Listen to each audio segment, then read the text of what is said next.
So appointment and qualification of director, appointment and remuneration of KMP and meetings of BOD and its powers. पूरा club करके 24 mark जितना weightage रहेगा, the most important topic of law. पहला part इसमें से directors है, ये अपन शुरू करेंगे. 149 इज वेरी लेंथी, बहुत सारे टाइप ऑफ डायरेक्टर्स वगैरह इसमें डाले हैं. 149 title is companies to have board of directors. 149 subsection 1 बोलता है every company shall have BOD consisting of individuals as directors and shall have minimum directors. 149 1 clause A में लिखा है कि 3 minimum for public company, 2 for a private company, 1 for one person company, and maximum directors 149 1 clause B में लिखा है जिसमें 15 लिखा है. बट ये 15 पे दो एक्सेप्शन लगेंगे. पहली बात तो limit of 15 is not applicable to government company and section 8 company जिसने डिफॉल्ट नहीं किया है financial statement under 137 and annual return under 92 में. एंड एक और एक्सेप्शन है कि अगर for any company other than government and section 8 company अगर स्पेशल रेजोल्यूशन पास करते हो तो you can appoint more than 15 चलेगा. इनको तो एनीवे चलेगा, 18 भी कर सकते हैं विदाउट एसआर, बट इधर अगर 18 करना है other than that type of company तो एसआर लगेगा. फिर आता है वुमेन डायरेक्टर का. तो वुमेन डायरेक्टर के लिए आंसर ऐसे शुरू करना, second proviso to 149 subsection 1 plus या read with rule 3 of companies appointment and qualification of directors rules 2014. Women director, तो following company shall appoint at least one women director every listed company and every other public company, मतलब के basically unlisted public company having paid up share capital of 100 crore or more or turnover of 300 crore or more, at least 100 या at least 300 crore as per latest audited financial statement. अगर कोई newly incorporated company है then it must comply within 6 months from incorporation. Quite possible कि company paid up share capital let's say 120 crore से ही शुरू हुई हो या इनिशियली उसने रेज कर लिया हो, तो 6 months है तुम्हारे पास, कंप्लाई कर लो. Intermittent vacancy of women director के लिए क्या रूल है, तो एज सुन एज पॉसिबल करना है ऐसा लिखा है. तो it will be filled by the BOD at the earliest but not later than, मतलब लास्ट डेट क्या है, इमीडिएट नेक्स्ट बोर्ड मीटिंग और 3 months from vacancy whichever is later. तो इमीडिएट बोर्ड मीटिंग या फिर 3 months whichever is later, जो भी date आएगा वहां तक तुम्हारे पास टाइम है. इसमें एग्जाम्पल देखा था कि समझो there is one women director and she died on 4th Jan. Next board meeting हुआ है 11th April को एंड वैकेंसी वाज फिल्ड, तो इज इट वैलिड और not? Yes it is valid. 3 months खत्म होता है 3rd April 20 को, but still whichever is later बोला है, तो 3 months और बीएम का next date whichever is later, तो 11 तक चलेगा. एक और एग्जाम्पल है, there are 2 women directors now and one of them died on 4th Jan. Next board meeting took place on 11th April and vacancy was not filled. No problem because one woman director is sufficient. कोई बात नहीं. फिर आएगा resident director. Resident director मतलब जो India में stay करता है for at least 182 days in that financial year. Also every company बोला है, इधर लिस्टेड अनलिस्टेड वगैरह कुछ भी नहीं, every company shall have at least 1 RD resident director. अगर न्यूली इनकॉर्पोरेटेड कंपनी है तो apply it proportionately. If incorporated in the middle of the year, centre of the year में 6 महीने हो गए हैं उसके बाद इनकॉर्पोरेट हुई, then he should stay in India for at least 91 days. तो मंथली डिवाइड कर दो इसको कि 12 महीने के लिए if he has to stay for 182 days, तो 6 months के लिए कितना, तो यू विल गेट 91 days. फिर आते हैं इंडिपेंडेंट डायरेक्टर्स. तो इंडिपेंडेंट डायरेक्टर्स के लिए 149 subsection 4 plus rule 4. Independent directors किसको किसको, तो लिस्टेड कंपनी को अपॉइंट करना होगा at least 1/3 of the total number of directors. अगर कंपनी में समझो तुमको 10 डायरेक्टर रखना है तो उसका 1/3 3.33 राउंड ऑफ टू 1 करना है, मतलब नेक्स्ट नंबर, तो 4 इंडिपेंडेंट चाहिए. तो ऐसा हो जाएगा कि I need 4 independent and 6 other than independent चलेगा, तो टोटल ऐसे 10 हो जाएगा. अदर पब्लिक कंपनी मतलब लिस्टेड नहीं है, मतलब कि अनलिस्टेड पब्लिक कंपनी का बात कर रहे हैं. Paid up share capital 10 crore और मोर, या फिर टर्नओवर 100 crore और मोर, या फिर aggregate outstanding LDD loan deposit debentures of more than 50 crore. इधर एक स्टार डाला है क्योंकि ये एटलीस्ट 50 crore नहीं है, ये गलत हो जाएगा. It is more than 50. यहाँ पर एटलीस्ट है दोनों में, बट यहाँ पर मोर देन 50 crore है. तो इनको कितने डायरेक्टर चाहिए, तो आईडी एटलीस्ट 2 चाहिए और else higher number if required for composition of audit committee. Audit committee बोलता है नॉर्मली मेजॉरिटी चाहिए आईडी, तो ऑडिट कमिटी में जितने भी मेंबर होंगे उसका मेजॉरिटी आईडी समझो 3 चाहिए होगा, तो फिर 3 अपॉइंट करो. तो 2 और higher number required by audit committee composition. Intermittent vacancy तो सेम एज वुमेन डायरेक्टर होगा, no change. Stop complying if paid up share capital turnover या LDD condition ceased for 3 consecutive years. ये अगर 3 साल तक कॉन्जिक्यूटिवली तुम्हारा वो कंडीशन सीज हो गया ना, 10 करोड़ 100 करोड़ या 50 करोड़ वाला, तो फिर ठीक है, नेक्स्ट ईयर से तुम उसको कंप्लाई नहीं करना. And of course comply again when the condition is met, वो तो करना ही पड़ेगा.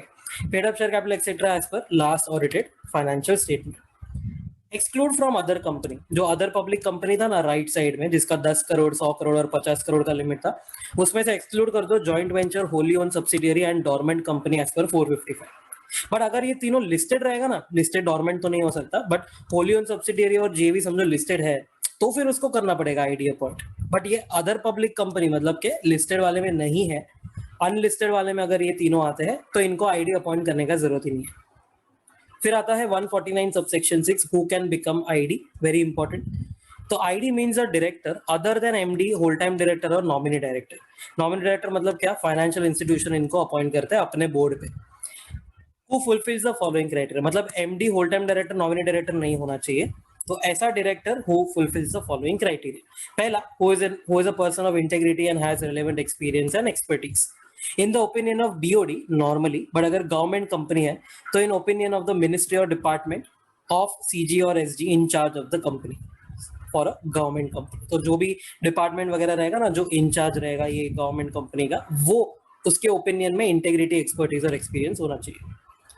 फिर और आता है, who is not or was not a promoter of that company और उसका holding subsidiary associate. Who is not related to the promoter or director of that company holding subsidiary associate. इधर past relation चलेगा, इधर is not लिखा है, was not नहीं लिखा है, मतलब कि past relation चल जाएगा. Who has no or had no pecuniary relationship with that company holding subsidiary associate or their promoter or director. मतलब ये सारी चारों कंपनीज एंड उनके promoter as well as directors के साथ during current year and last 2 financial years. तो ये साल और लास्ट 2 साल में अगर तुम्हारा कोई भी पेक्यूनरी रिलेशनशिप नहीं है ना, then it is okay, you can become ID. What is pecuniary? Pecuniary मतलब मॉनेटरी रिलेशन. उसमें एक्सेप्शंस है थोड़े. एक्सेप्शंस मतलब क्या? दीज आर नॉट पेक्यूनरी, मतलब these are freely allowed. Remuneration of ID, अगर तुमको लास्ट ईयर रेम्यूनरेशन मिला था तो ये साल तुम वापस आईडी बन सकते हो. Yes of course, because if I were ID तो मुझे आईडी का रेम्यूनरेशन तो मिलेगा ही ना. So that's by default. Remuneration is not pecuniary. Reimbursement of expenses for participating in board meeting और अदर मीटिंग्स, कोई बात नहीं. उसी के रिलेटेड यहाँ पर है sitting fees from at least 1 company, at least नहीं 1 और मोर कंपनीज अंडर 197 सबसेक्शन 5, कोई बात नहीं, ये भी पेक्यूनरी नहीं है. Profit related commission if approved by members, अगर अप्रूव किया है तो फिर वो पेक्यूनरी नहीं माना जाएगा. फिर आते हैं ट्रांजैक्शंस एट एएलपी. याद करो, मेरे को एचपीसीएल में डायरेक्टर बनना है और मैंने पेट्रोल वगैरह भरवाया, तो एएलपी पे है, सेम प्राइस एज पब्लिक है, तो नॉट पेक्यूनरी. मेरे को कोई स्पेशल बेनिफिट मिल रहा है उसमें, तो फिर पेक्यूनरी हो गया. And any transaction with value up to 10% of total income. If director का इनकम 1 करोड़ है और उसने कंपनी के साथ ट्रांजैक्शन किया रहेगा समझो 10 लाख का, तो वो लेस देन और इक्वल टू में आ जाएगा. मतलब transactions with value less than equal to, no problem in this case. 11 lakh हो गया होता तो फिर प्रॉब्लम होता, वो पेक्यूनरी माना जाता है. पेक्यूनरी पॉइंट जो है ना, ये पूरा का पूरा point, it is not applicable for government company if no default under 137 and 92. मतलब गवर्नमेंट कंपनी में अगर आईडी बनना है तो पेक्यूनरी रहेगा तो भी चल जाएगा, नो प्रॉब्लम. एनीवे उधर कोई बनना नहीं चाहता है, सो थोड़ा बहुत रिलैक्स करते हैं. Next, very important, none of whose relatives is holding security or interest in that company holding subsidiary associate during current year or last 2 financial years. But exception है, they can hold up to face value of 50 lakh or 2% of paid up share capital.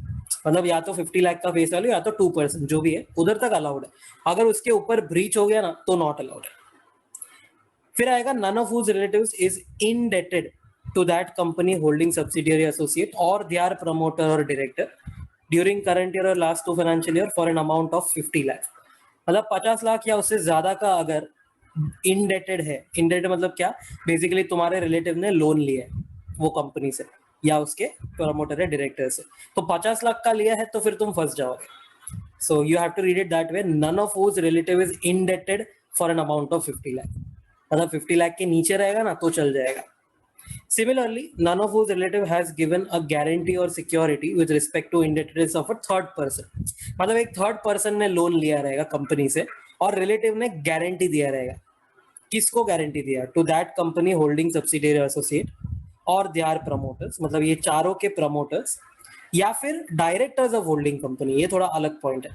मतलब सारे company के directors नहीं, सिर्फ directors of holding company को अगर तुम्हारे relative ने गारंटी दिया है तो in that case during current year या लास्ट 2 फाइनेंशियल ईयर्स में अगर 50 लाख तक का दिया है तुमने, 50 लाख का दिया है तो फिर फंस जाओगे तुम. अगर 50 के नीचे है नो प्रॉब्लम. और एक और पॉइंट है, none of whose relatives has had any pecuniary transaction. Just one second. None of whose relatives has had any pecuniary transaction with that company holding subsidiary or associate जिससे कि ABCD is at least 2% of gross turnover और total income.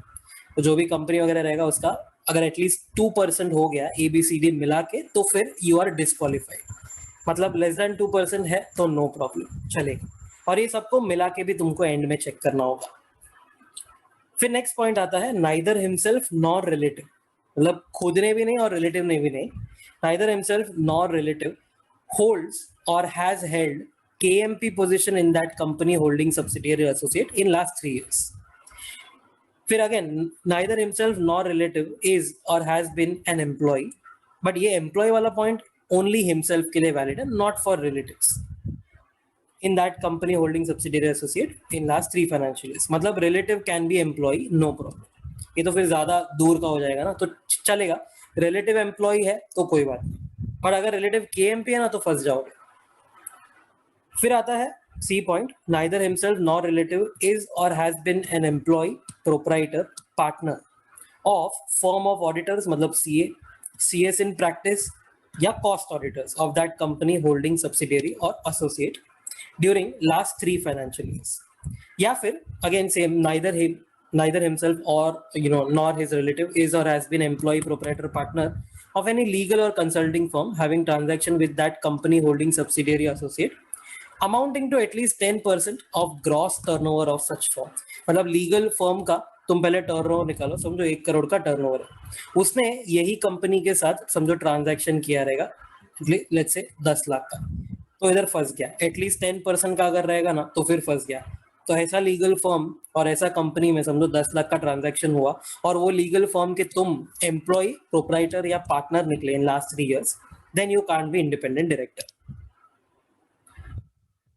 और भी है, neither himself nor his relative holds, and दोनों का मिला के himself plus relatives at least 2% of total voting power.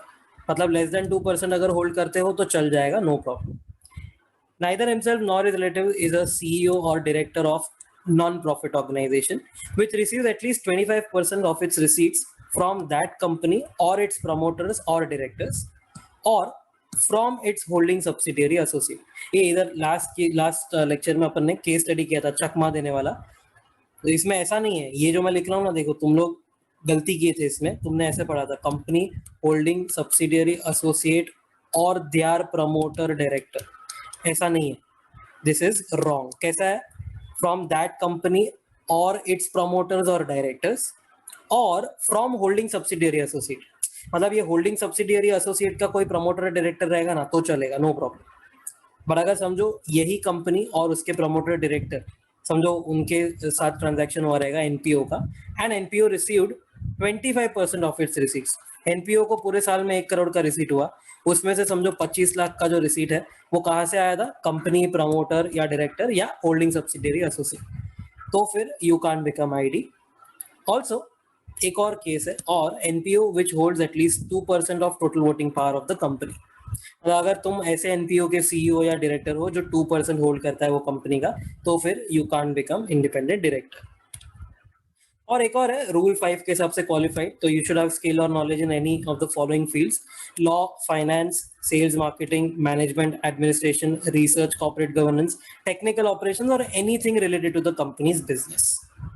उसके बाद आता है 149 subsection 7. Every independent director shall give a declaration of meeting the criteria under 149(6). मतलब कोई चेक करने नहीं जाएगा, ये तुमको ही डिक्लेरेशन देना है. At every first board meeting in which he participates as a director and every first meeting of every financial year. मतलब उसका पहला मीटिंग, हर एक साल का पहला meeting, and when ever there is a change of circumstance, अगर कभी भी कुछ चेंज हुआ ना तो उसका भी डिक्लेरेशन दे दो। 149 subsection 8 not in syllabus, follow the code for independent director under schedule 4। फिर आता है 149 subsection 9 रेम्यूनरेशन ऑफ आईडी। तो आईडी को स्टॉक ऑप्शन देना अलाउड नहीं है, उसको सिटिंग फी दे दो 197 सबसेक्शन 5 में, but sitting fee to ID should not be less than sitting fee to other directors, no discrimination. Reimbursement of expense for attending meetings चलेगा, profit related commission approved by member भी चलेगा। उसके बाद 149 subsection 10 and 11 tenure of ID. तो appointment से first term maximum 5 साल का हो सकता है। उसके बाद सेकेंड टर्म के लिए अगर तुमको रीअपॉइंट होना है for max 5 years, then special resolution will be needed and disclosure in the board report will be needed. उसके बाद कूलिंग ऑफ पीरियड 3 साल का लग जाएगा, no association with the company in any capacity. एक बहुत चकमा देने वाला पॉइंट वापस तुमको लल्लू बनाया था लास्ट लेक्चर में, office can not be held for more than 2 consecutive terms। After that the cooling of period, after the cooling of period he can be appointed again. इसका मतलब क्या है पता है, कि तुमको है ना 2 consecutive terms के बाद कूलिंग ऑफ लगाना है, 10 साल के बाद नहीं लगाना। देखो इधर लिखा है, basically cooling of happens after 2 consecutive terms and not after 10 years। मतलब वो जो 2 consecutive terms है वो 5+5 भी हो सकता है या 5+2 भी हो सकता है, कूलिंग ऑफ लग जाएगा। तो एग्जाम्पल पहला वाला 5 years अपॉइंट, फिर 5 years रीअपॉइंट होना है तो एसआर प्लस बोर्ड रिपोर्ट में डिस्क्लोजर, फिर 3 साल का कूलिंग ऑफ, फिर वापस 5 साल का अपॉइंटमेंट, फिर वापस 5 साल का reappointment and so on till you die. That is okay. Second case important है कि समझो आज से अपॉइंटमेंट हो गया 5 साल के लिए, फिर सिर्फ 2 साल के लिए रीअपॉइंट हुआ, स्पेशल रेजोल्यूशन हो गया, तो बेटा इधर फर्स्ट टर्म हुआ, ये सेकेंड टर्म हुआ, खत्म, अब कूलिंग ऑफ लग जाएगा। मतलब 10 साल बाद कूलिंग लगेगा ऐसा नहीं है, 2 consecutive टेन्योर के बाद कूलिंग लगेगा। फिर वापस समझो 2 साल के लिए अपॉइंट हुए, फिर वापस 4 साल के लिए रीअपॉइंट हुए, उसके बाद वापस इधर कूलिंग ऑफ लग जाएगा। तो 2 consecutive terms must be checked। फिर नेक्स्ट है term held by him before commencement of companies act 2013 shall be completely ignored. मतलब ये एक्ट शुरू हुआ उसके पहले अगर तुम आईडी थे ना 4 साल के लिए, तो भाई गोली मारो, स्टार्ट अफ्रेश 1 April 2014 से। 149 सबसेक्शन 13 आता है retirement by rotation under 152 6 and 7 is not applicable to ID. ये अपन पढ़ेंगे थोड़े टाइम में 152 में। ओके 149 सबसेक्शन 12 आता है फिर, जो बोलता है ID and non executive director other then promoter KMP shall be liable in respect of acts of the company only if such act or omission happened with his knowledge or his consent or when he did not act diligently। मतलब इनके knowledge में था वो, फिर भी उन्होंने होने दिया, तो फिर वो लोग कंपनी के एक्ट के लिए खुद पर्सनली लायबल होंगे। एग्जेम्पशन रहेगा फॉर सेक्शन 8 कंपनी। तो पूरा का पूरा इंडिपेंडेंट डायरेक्टर वाला जो पार्ट है ना 149 सबसेक्शन 4 से लेके 13 तक, एंड 12 का सिर्फ फर्स्ट पार्ट, मतलब ये वाला पार्ट नहीं, सिर्फ फर्स्ट वाला जो पार्ट रहेगा। मतलब कि अगर तुम लेट्स से सेक्शन 8 कंपनी हो, सेक्शन 8 कंपनी को इंडिपेंडेंट डायरेक्टर की जरूरत भी नहीं है, तो 4 से लेके 13 तक उसको कुछ भी अप्लाई नहीं करेगा if there is no default under 137 and 92। उसके बाद 150 was selection of independent director and maintenance of data bank, red with rule 6 आएगा ये। तो क्या है कि एक डेटा बैंक आने वाला है। डेटा बैंक कौन मेंटेन करता है, तो IICA करके अपने पढ़ा था, institute, Indian institute of corporate affairs, MCA का छोटा बेटा या भांजा जो भी है। तो ये IICA जो है वो एक डेटा बैंक बनाने वाला है जिसमें सारे इंडिपेंडेंट डायरेक्टर की डिटेल होगी, मतलब जिसको भी इंडिपेंडेंट डायरेक्टर बनना होगा। So ID can be selected from a data bank maintained by an agency appointed by CG। कौन है agency? IICA। Data bank will be uploaded on MCA website and it will consist of name, address, contact, DIN, qualification, कोई legal proceeding रहेगा तो वो, name and details of the company or LLP in which he is or he was a director, partner वगैरह, ये सब details वो data bank में होगी। Anyone willing to be independent director can apply to that agency to add the details to the bank। मतलब तुम IICA के पास चले जाओ, वो तुम्हारा डिटेल्स जो है वो डेटा बैंक में डाल देगा। बट जैसे अपन ने एग्जाम्पल देखा था ना वो अरेंज मैरिज का, पंडित ने तुमको कोई कुंडली वगैरह तो मिलवा के दे दिया, फिर पता चला कि लड़का या लड़की तो भाई नॉट सेटिस्फैक्टरी निकला, वो शराबी निकला मेरा पति वगैरह वगैरह, वो सब अपने एग्जाम्पल देखा था। तो वही है कि company must exercise the due diligence before selecting ID. मतलब you can't blame the data bank, वो जो डेटा बैंक का एजेंसी IICA वगैरह, यू कांट ब्लेम देम। तुमको देखना है ना, after all you are appointing, तो तुम्हारे सेटिस्फेक्शन के हिसाब से तुमको अपॉइंट करना है। बाद में पता चला कि नहीं ये तो आईडी काम अच्छे से नहीं कर रहा है, इनएफिशिएंट वगैरह है, तो फिर company cannot blame the data bank. IDs appointment must be approved by the company in general meeting.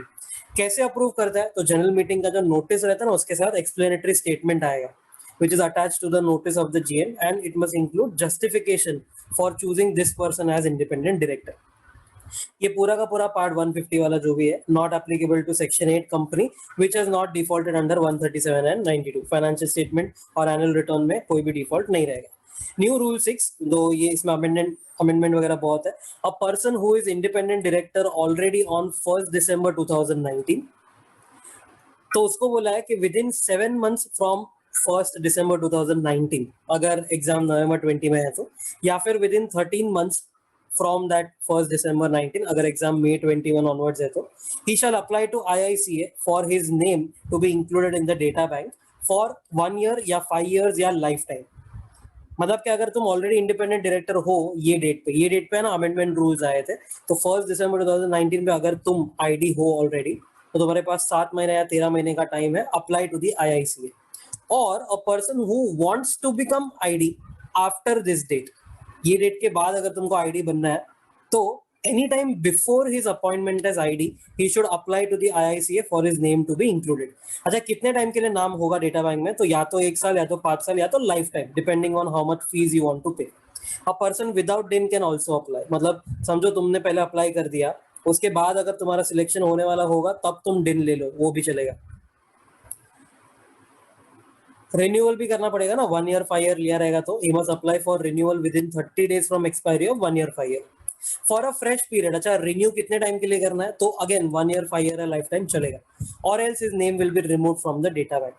Once the name is included in the data bank, उसके पास 1 साल है pass online self assessment proficiency exam, 60% marks के साथ एटलीस्ट तुमको ये exam pass करनी है। But there will be exemption from exam थोड़े लोगों के लिए जो एक्सपीरियंस है। So if on the date of inclusion of the name, जब डेटा बैंक में नाम डाला ना, if he served as a director or KMP for a total of at least 10 years in a listed public company or unlisted public company with paid up share capital of 10 crore या उससे ज्यादा, और a body corporate listed on RSE, almost first and third same ही हो गया। अगर तुम्हारा 10 साल का एक्सपीरियंस है ना यहाँ पर, तो तुमको एग्जाम नहीं देनी है।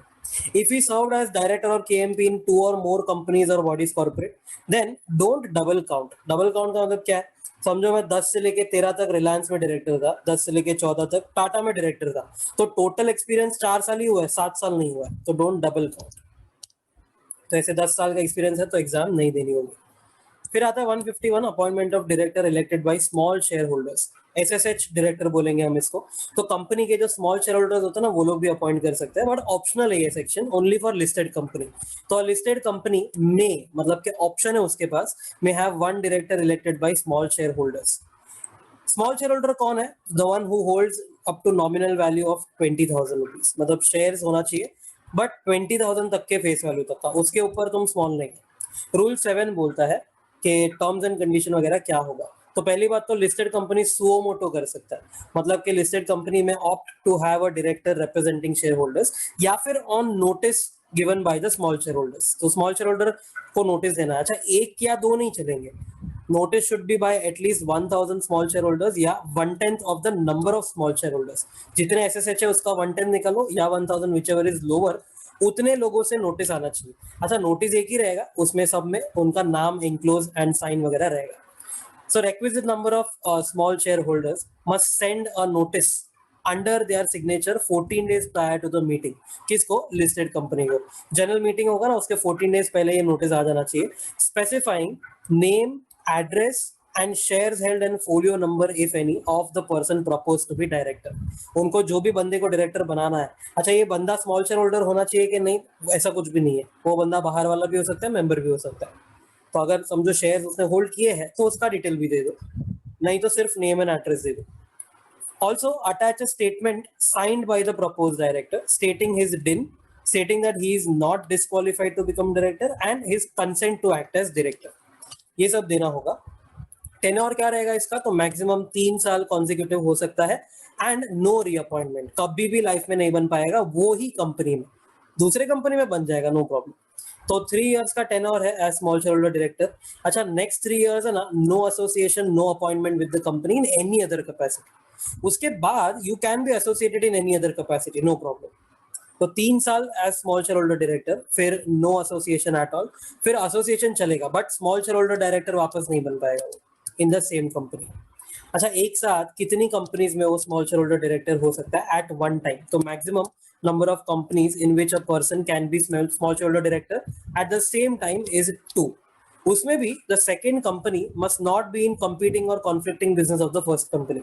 मतलब कि HPCL plus BPCL में तुम एक टाइम पे स्मॉल शेयर होल्डर नहीं बन पाओगे, बट HPCL और SBI में बन सकते हो क्योंकि कॉन्फ्लिक्टिंग बिजनेस नहीं है.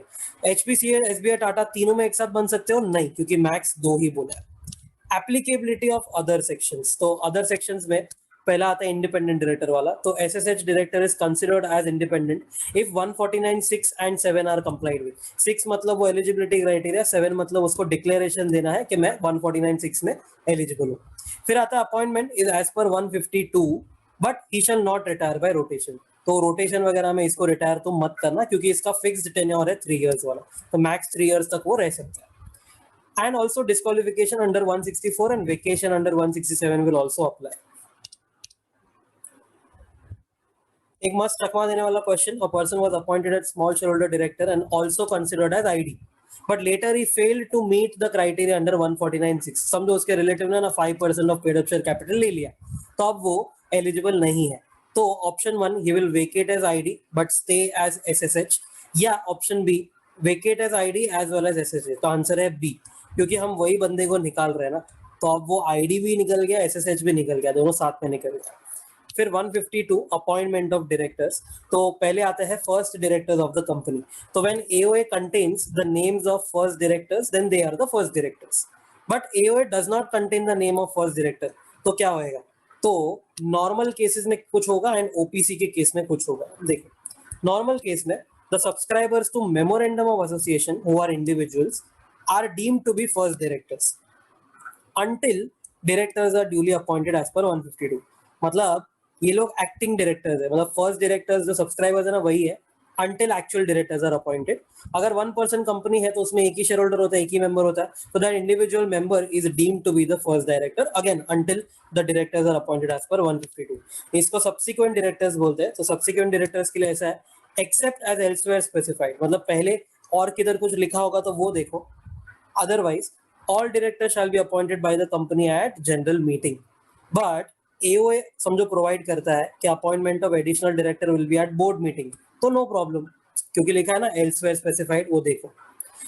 फिर क्या क्या आएगा सब्सिक्वेंट डायरेक्टर अपॉइंट होने के लिए? He must give his DIN, he must give a declaration that he is not disqualified and a written consent to act as director. ये होगा DIR 2. After his appointment within 30 days company will have to file DIR 12 with the registrar. Return consent वाला जो part था ना DIR 2, that is not applicable to a government company if appointment is by CG or SG, and also to section 8 company it won't apply, and provided no default under 137 and 92. फिर 152 subsection 6 retirement by rotation. थोड़े लोग rotational directors होते हैं, उसमें से थोड़े लोग retire होते हैं एट एवरी जनरल मीटिंग. तो अगर एक प्राइवेट कंपनी है तो AOA can allow for permanent directors. पहले तो ये देखना, मतलब no retirement, nothing, permanent for life your directors. But अगर एक पब्लिक कंपनी है या एक private company is a subsidiary of public company, तो उनके लिए if AOA provide for retirement of all directors at AGM then follow that. But समझो अगर AOA नहीं बोलता है कि सारे रिटायर नहीं होंगे, तो फिर otherwise find rotational directors which are 2/3 of total directors minus independent minus nominee. ये बहुत कंट्रोवर्शियल है, बट यहाँ पर स्टडी मटेरियल ने इसको इंक्लूड कर दिया है कि total minus ID minus nominee लेंगे. उसके अलावा जो था ना एडिशनल स्मॉल शेयर होल्डर, ये वो, उन सबको यहाँ से माइनस नहीं करना. ओके, नीचे पढ़ेंगे, नीचे एक चार्ट बनाया. तो पहले रोटेशनल डायरेक्टर ढूंढने का, 2/3 into total minus ID minus nominee. उसमें से डायरेक्टर्स हु शैल रिटायर, मतलब इधर जो नंबर आया ना तुमको, उसका 1/3 निकाला है, 1/3 ऑफ रोटेशनल। अच्छा, जो 2/3 है ना उसको round off to next number करना, और जो 1/3 है उसको round off to nearest number करना। All directors, चाहे रोटेशनल हो या ना हो, shall be appointed और reappointed at general meetings only. Example, 10 director है ABCDEFGHIJ, उसमें से समझो 3 इंडिपेंडेंट है, लास्ट वाले 3 जो है ना ये लोग इंडिपेंडेंट है, तो इसको एक्सक्लूड करेंगे तो 2/3 ऑफ 7 होने वाला है। इतने रोटेशनल है 4.66, इसको क्या बोला है नेक्स्ट नंबर पे डाल दो 5। Number of directors who shell retire, तो ये 5 जो है उसका 1/3 विच इज 1.66, नियरेस्ट नंबर 2। और एक एग्जांपल समझो, टोटली 10 डायरेक्टर है तो 10 का 2/3 6.67, नेक्स्ट नंबर पे डालो 7।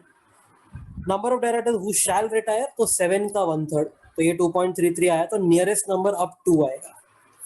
तो इतने लोग क्या होंगे, रिटायर होंगे at the next general meeting.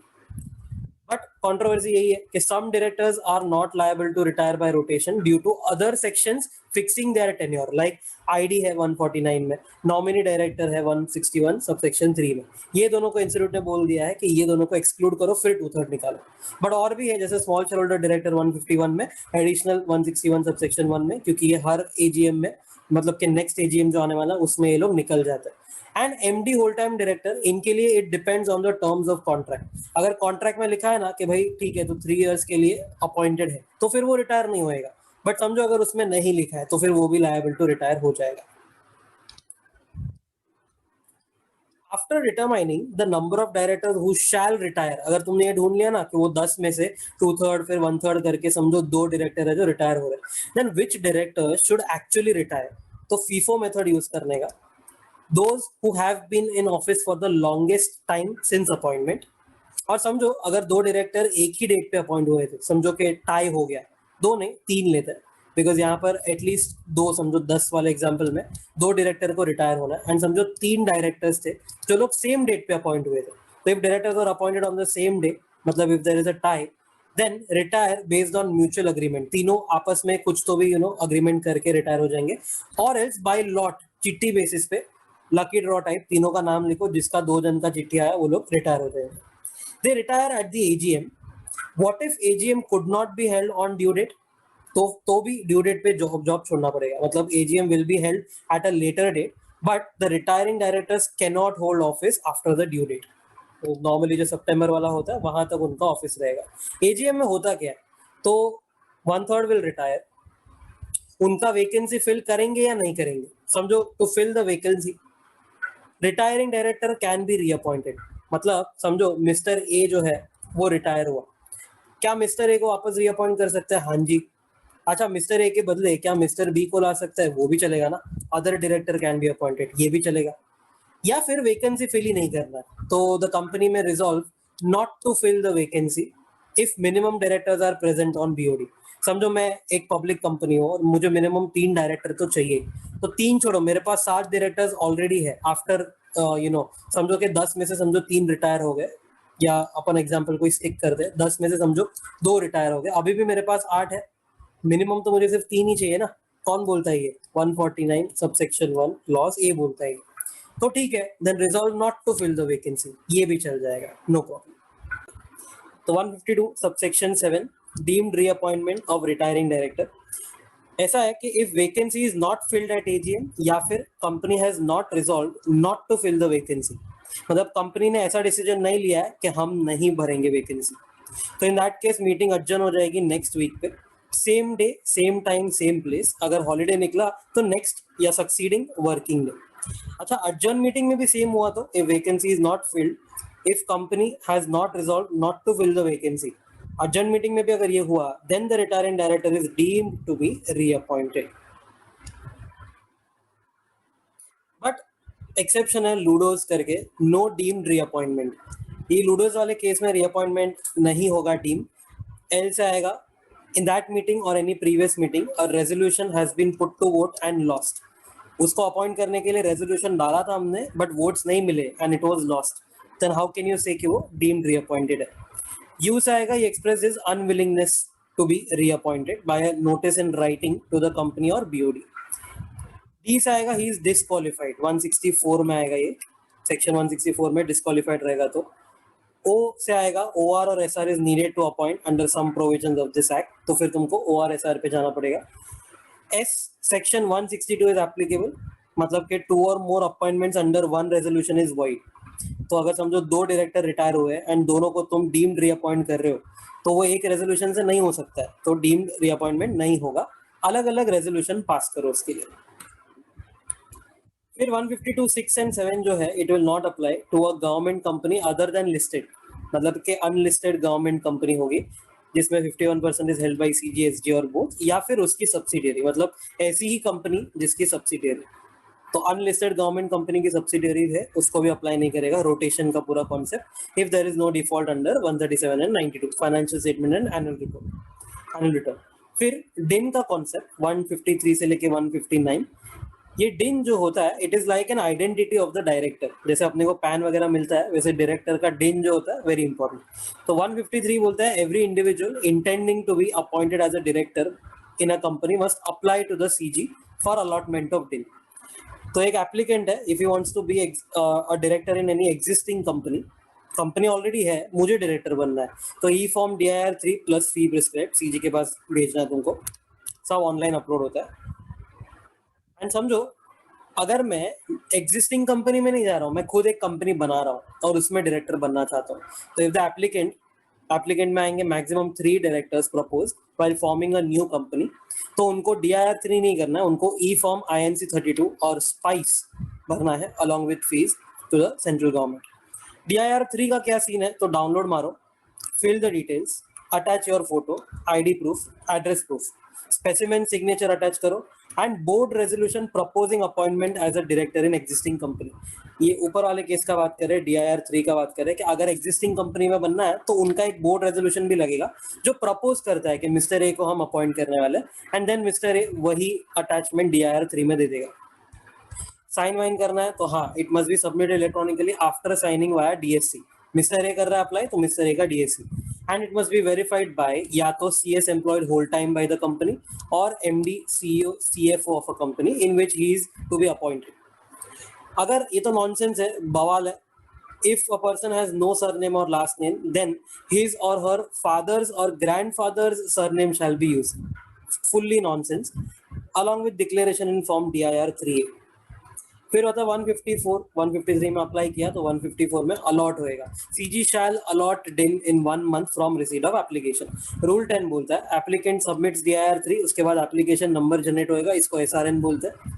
इसके 1 मंथ के अंदर CG अप्रूव करेगा एंड अलॉट करेगा, या वो रिजेक्ट कर देगा रिफंड के बिना, या फिर it will find it incomplete और डिफेक्टिव।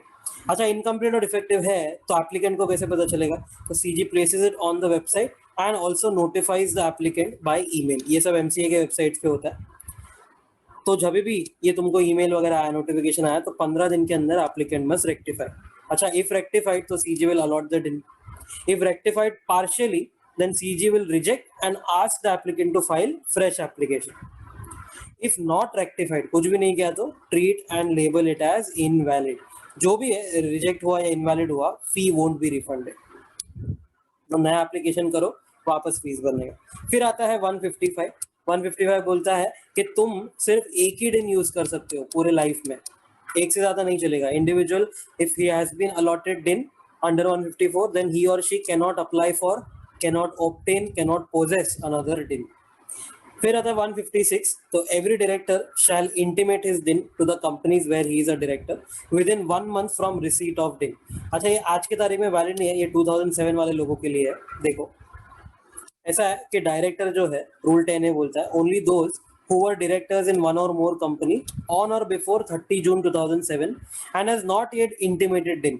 ऐसे लोगों को बोला है कि तुमको जब भी दिन मिला ना, उसके 1 मंथ के अंदर DIR-3B देना है कंपनी को, दैट इज एन इंटीमेशन कि देखो मेरे पास दिन आ गया है, ये 156 बोलता है। फिर कंपनी DIR-3C फाइल करेगा विद द ROC, वही दिन इंटीमेट करने के लिए आगे, तो with in 15 days from receiving DIR-3B। तो 3B आया, उसके 15 दिन में 3C जाएगा। ओके, वही 157 में लिखा, देखो 157, company shall intimate the ROC with in 15 days from receipt of intimation from director. Contravention, तो कंपनी ने कॉन्ट्रावेंशन किया तो पेनल्टी ऑफ 25,000 है, बट ऑफिसर इन डिफॉल्ट ने किया तो पेनल्टी एटलीस्ट ये दोनों में फर्क है, ऑफ एंड एटलीस्ट में फर्क है। कंटिन्यूइंग रहेगा तो दोनों के लिए सेम है, 100 per day subject to maximum 1 lakh. 158, every person or company must furnish DIN where particulars or info related to director in any filings। किधर भी कुछ भी जगह पे अगर डायरेक्टर का नाम आया तो उसका DIN साथ में मुफ्त आएगा ही आएगा। फिर 159 था, इंडिविजुअल और डायरेक्टर वायोलेटिंग सेक्शन 152, 155, 156। 152 था appointment of director and rotation of director. 155 था तुमको जो DIN आया है only one DIN can be used, दूसरे के लिए अप्लाई नहीं कर पाओगे। एंड 156 में intimate the company in DIR 3B with in 1 month of receipt of DIN। अगर वायोलेट मारा तो पेनल्टी अप टू 50,000 है, मतलब मैक्स 50,000 है। फर्दर पेनल्टी है 500 पर डे तक। उसके बाद रूल 11 था कैंसिलेशन, सरेंडर, डीएक्टिवेशन, रीएक्टिवेशन। तो पहला है कैंसिलेशन और डीएक्टिवेशन। ये जो सेंट्रल गवर्नमेंट है वो तुम्हारा DIN जो है कैंसिल या डीएक्टिवेट कर सकता है। तो कैंसिलेशन और deactivation of DIN by CG और RD। RD कौन है? नॉर्दर्न रीजन वाला, नोएडा वाला। और any officer authorised by RD would cancel या डीएक्टिवेट कर सकते हैं कभी when there is a duplicate DIN for the same person, when he died, he became a unsound mind या इंसॉल्वेंट। दोनों केस में रॉबिनहुड नहीं देने का, डायरेक्टली कैंसिल कर दो। सिमिलरली लास्ट केस में भी रॉबिनहुड नहीं देना, when individual does not file form DIR 3 KYC with in the time stipulated under rule 12। क्या है तो करंटली है 30 अप्रैल, मतलब फाइनेंशियल ईयर खत्म हुआ उसके 30 दिन के अंदर करना होता है। नहीं किया तो डायरेक्टली कैंसिल। या फिर DIN obtain via wrongful means, जैसे कि इलीगल, इनकम्प्लीट या फॉल्स डॉक्यूमेंट देके। वो बोला था ना DIR 3 में अटैच करना था तो सब false, fake ID, fake address proof डाला रहेगा। रॉन्गफुल सर्टिफिकेशन, CA है ना सर्टिफाई करता है वो डॉक्यूमेंट्स, उससे रॉन्गफुली या फ्रॉडुलेंटली सर्टिफाई किया या there was any fraudulent motive, तो इसमें रॉबिनहुड तो मिलेगा, उसके बाद ही वो डीएक्टिवेट या कैंसिल होएगा। फिर आता है सरेंडर। सामने से मैं कर सकता हूँ सरेंडर, हाँ, बट DIN होल्डर जो है he will have to apply in DIR 5 along with a declaration that he was never appointed as director and DIN was never used for filing any document, तो ही तुम surrender कर सकते हो। अच्छा, अगर समझो मैं डायरेक्टर अपॉइंट हुआ था या फिर कोई फाइलिंग में मेरा DIN गया है तो क्या कर सकता हूँ? तो कुछ नहीं, DIR 3 KYC मत करो, अपने आप डीएक्टिवेट हो जाएगा। रीएक्टिवेट करने के लिए क्या करना है? E form DIR 3 plus fees again, जैसे तुमने अप्लाई किया था वैसे। फिर रूल 12 था changes in particulars specified in DIN application. E form DIR 3 में जो पर्टिकुलर्स डाला था ना, समझो एड्रेस चेंज हो गया, सरनेम चेंज हो गया, जो भी है, तो submit DIR 6 within 30 days of a change of particulars plus attach a proof of change, also get it certified by PCA, PCS, PCM। DIN cell of MCA जो है ना वो इंटीमेट करेगा चेंजेस ROC को, मतलब तुमको नहीं करना, DIN सेल करेगा। And director have to intimate in 15 days from change to the company. मतलब अगर चेंज हुआ तो चेंज होने के 15 दिन के अंदर तुमको कंपनी के पास जाना है और 30 दिन के अंदर CG के पास जाना है। इसका मतलब ये हो गया, इधर आएगा DIR 6।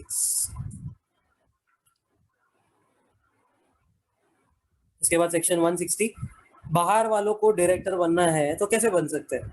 तो right of persons to stand for directorship read with rule 13। इसमें रिटायरिंग डायरेक्टर्स नहीं काउंट करेंगे, जो लोग रोटेशन से रिटायर होते हैं ना उनको हमने एक्सक्लूड किया है, उनके लिए 160 अप्लाई ही नहीं करेगा क्योंकि ऑटोमेटिक रीअपॉइंटमेंट वगैरह का प्रोविजन डाल के रखा था। तो अदर देन रिटायरिंग कोई भी बाहर वाले को बनना है ना तो बन सकता है।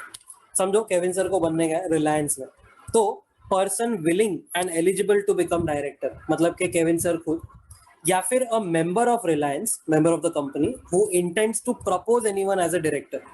मतलब एक मेंबर है वो चाहता है कि केविन सर रिलायंस में डायरेक्टर बने, तो जो भी है या तो केविन सर या तो वो member shall leave a written notice 14 days prior to the general meeting at registered office of the company. तो जनरल मीटिंग होने वाला उसके 14 दिन पहले ये नोटिस आ जाना चाहिए।